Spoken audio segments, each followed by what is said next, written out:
มในการรับสู่ประเทศเศรษฐกิจอาเซียนหรือ AEC ค่ะ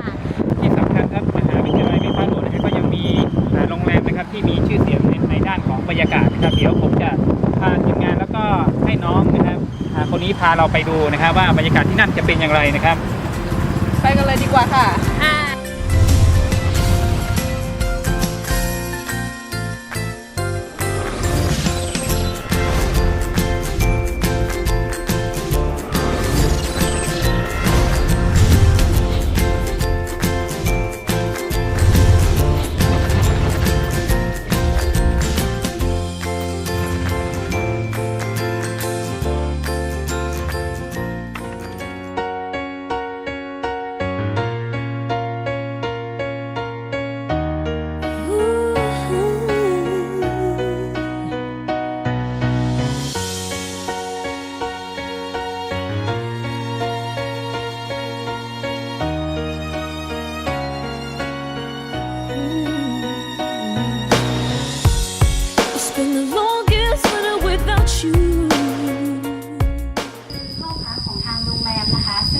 จะมีเรทราคาที่แตกต่างกันนะคะคือ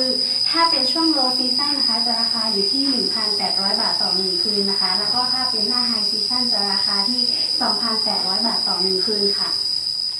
และที่สำคัญนะคะทางโรงแรมนะคะได้มีระบบรักษาความปลอดภัยให้แก่แขกที่เข้ามาพักในห้องพักค่ะในโรงแรมนะคะคือจะมียามประจำอยู่แต่ละอาคารของห้องพักต่างๆค่ะ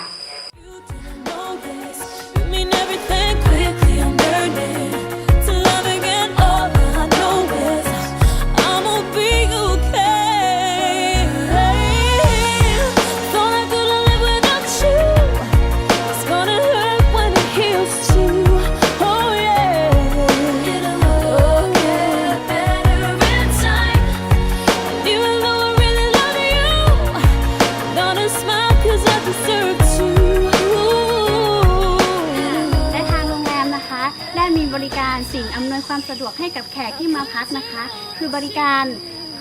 รถไฟฟ้านะคะบริการฟรีตลอด 24 ชั่วโมงค่ะ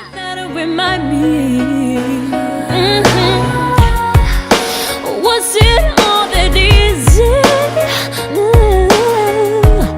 to just put up